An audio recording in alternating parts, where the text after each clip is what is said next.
What's up, world? It's your boy Drew with Drewgotinfo. Thanks for checking out my page. If you like, make sure you subscribe below and make sure you hit the bell notification to keep up with all the latest content, all the information I'm bringing you guys. Got a lot of great content on the way. Thanks for joining me today. Today, we're going to discuss a very important topic to us all, which is money. Today, I'm going to talk about how to save money. A couple of ways that it's imperative for you to take advantage of.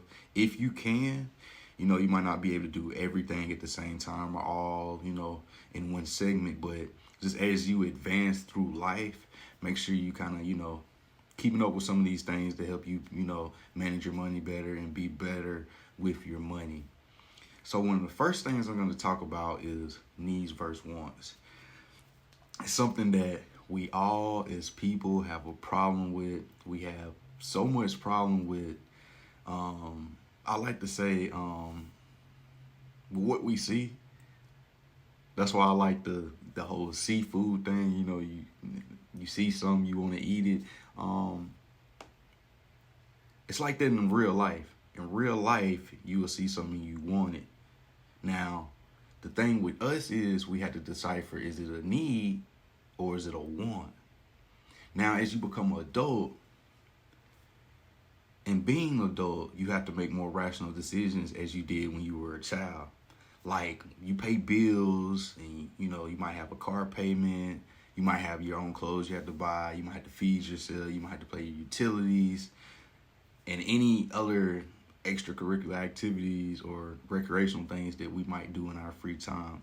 So, like paying your utility bill, that's a need because you need lights or whatever.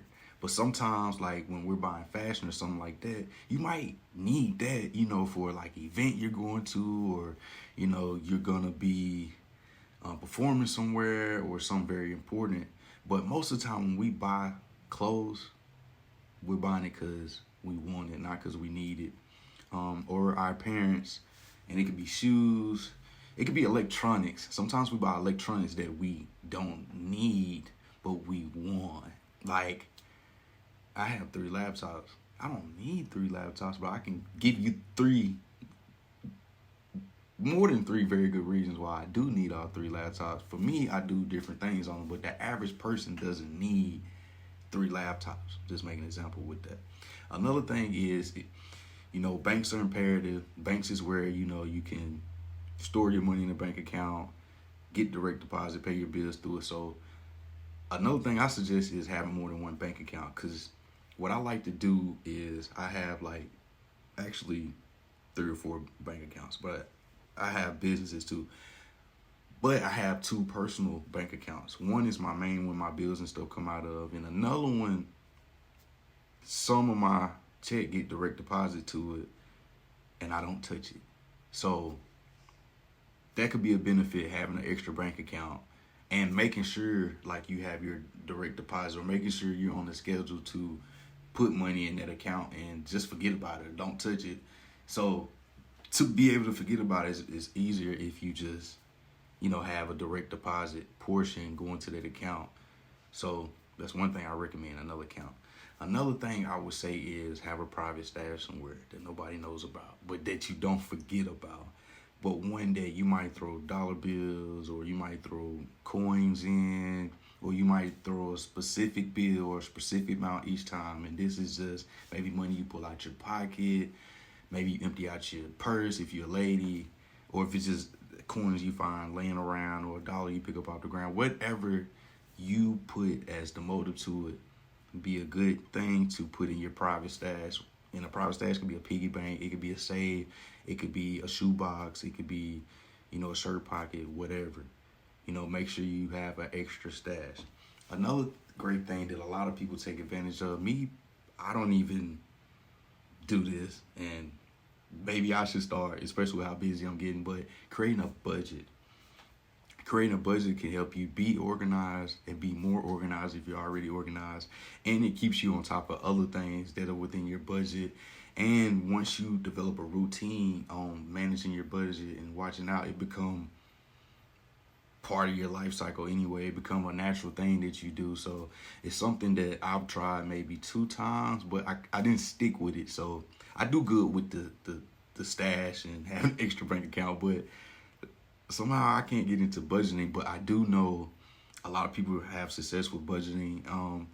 A lot of people are visual seers, so creating a budget, actually writing it down, will help with memorization, and it will just keep you in order. So I do highly recommend using a budget. That's something that I'm gonna try to check out. I also heard and I know from some of my peers and people around me that there are apps out there that help create a budget. So use your resources. Use your resources to stack this dollar.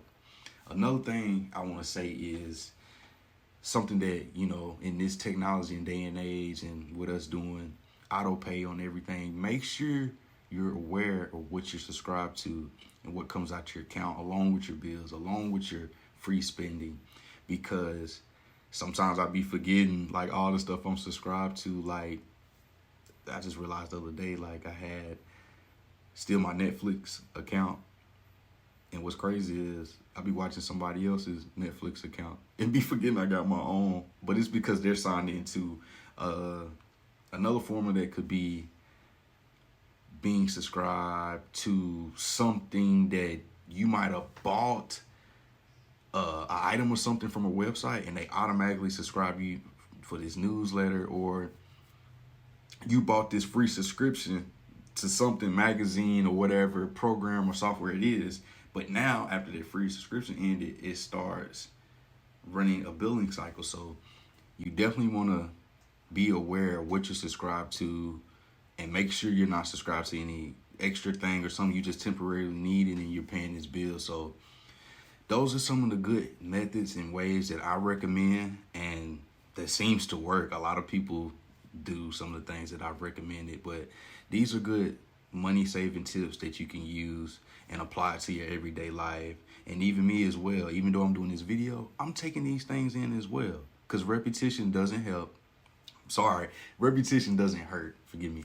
It doesn't hurt, but just make sure, you know, you kind of be dedicated to saving money, because it's going to help you in the long run, especially if you're younger and you know, never know what these jobs would do. We learned that through COVID. So these are good ways to save money. This is your boy Drew with Drewgotinfo. Thanks for tuning in. Make sure you subscribe and check out my other content. And I will see you guys again.